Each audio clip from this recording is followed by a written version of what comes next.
In the first week of 2024, Katt Williams went on Club Shay Shay and aired out some of Hollywood's dirtiest laundry. See, I got the receipts for everything I'm telling you. That's why I can say them so freely. So let's look at these receipts and make sure everything lines up. He was so egregious, I put in my contract that I won't work with Ricky Smiley again unless he's in a dress.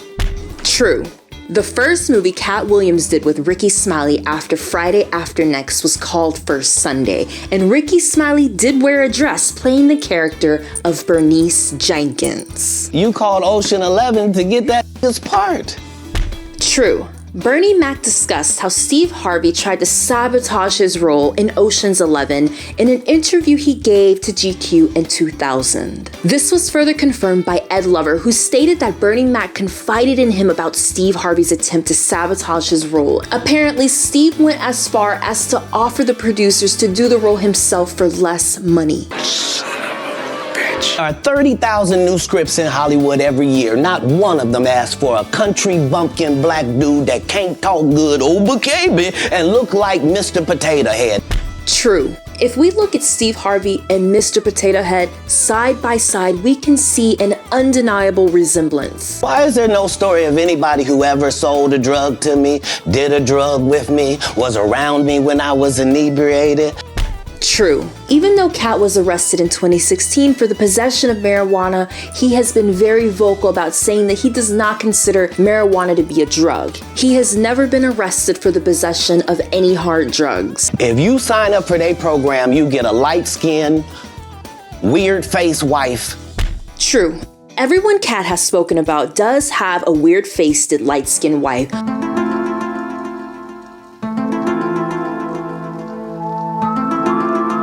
No one in Hollywood has a memory of going to a sold-out Kevin Hart show.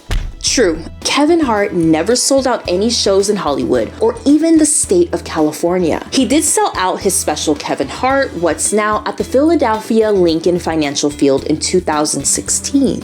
He already had his deals when he got here. What do you think a plant is? True. Kevin Hart graduated from high school in 1997. He got into comedy in 1999 in Massachusetts, and less than 2 years later, he was starring in Judd Apatow's Undeclared. How did he go from a struggling comic on the East Coast to starring in a TV show in Hollywood? The world may never know. Do you know what the #1 job of somebody that sold their soul in Hollywood is? What? Is to act like it didn't happen. True. Steve Harvey tweeted at no one in particular. Ludacris recorded a dejected verse about his money. And Kevin Hart wished Katt well on his upcoming special, which is probably the most Hollywood thing ever. Steve told you that he stopped doing stand-up because he has 7 TV shows. The only problem is when he stopped stand-up, he didn't have those 7 TV shows. True. Steve Harvey quit doing stand-up in 2012. At the time, he had just one show, the talk show titled Steve Harvey. You're probably reading 3,000 books a year. I'm gonna go ahead and say that this one is false. Though it's plausible that Katt read 3,000 books a year, it's highly unlikely. So Katt would have to read 2,160 pages a day, which would amount to 135 pages an hour. So I'm fairly certain that this one was exaggerated. They tried to kill me this thing with a real gun in my real face on real camera. True. According to the Gwinnett County Police Department, Wanda Smith's husband pulled a gun on Katt outside the Atlanta Comedy Theater. Katt Williams had appeared on Wanda Smith's radio show earlier that day, where he roasted her after she tried to clown him on air during an interview. The Chris Tucker that we got now is Epstein Island Chris Tucker. True. Chris Tucker has admitted to flying on Epstein's Lolita Express, though he claimed it was for charity work for children in Africa. Egypt is in Africa, folks. As long as Egypt is in Africa, then Egyptians are African. True. Egypt is in fact in Africa, and Egyptians are indeed Africans. Martin tried to put me in my first dress. I say, you don't want me, you want Brandon T. Jackson. And that's who they went and got. True. Brandon T. Jackson did wear a dress in Big Mama's House 3. He also said that Katt advised him not to do so, and he believed that it hurt his career. My goal was to get this far in Hollywood and still have a virgin asshole.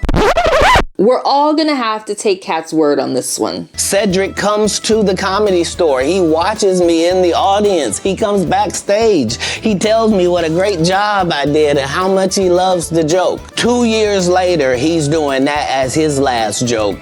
True. Multiple videos have pretty much confirmed this already. Cedric clearly stole Katt's joke and changed the car to a spaceship. I sure hope I have a Club Shay Shay after this there. It's gonna be in a dimension it's never been. True.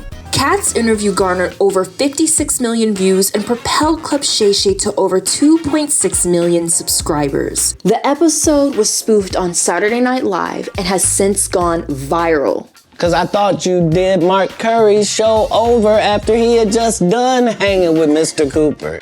True. Mark Curry's Hanging with Mr. Cooper ran from 1992 until 1997. Steve Harvey got the Steve Harvey Show in 1996. Steve's show is very similar to Hanging Out with Mr. Cooper. Both revolve around working professionals becoming high school teachers. Where we were both invited to an Illuminati thing. One of us had to cut off all their hair and couldn't do the sideburn thing no more with the points. One of those persons turned out to be Ludacris, and the other person turned out to be Katt Williams. True. Ludacris cut his signature braids in 2006, right before his film career really took off. Kevin told you he wasn't gonna wear no dress until they offered him the dress, and then he put it on. True. Kevin Hart has said that he would not wear a dress, but then put one on during his appearance on Saturday Night Live in 2013. Even though he was already successful, his career took off even more after he hosted the show. He did 5 movies the following year and has been working consistently ever since, starring in multiple movies a year. At the end of the day, we can all agree that Katt Williams is an amazing and hilarious comedian, and I for one cannot wait for his next special. I hope you enjoyed this video. Please make sure you like, share, and subscribe, and let me know what you think about Katt airing out Hollywood's dirty laundry in the comments section below. And if you enjoyed this video, check out our other stuff over here or other stuff over there. And thank you. Peace.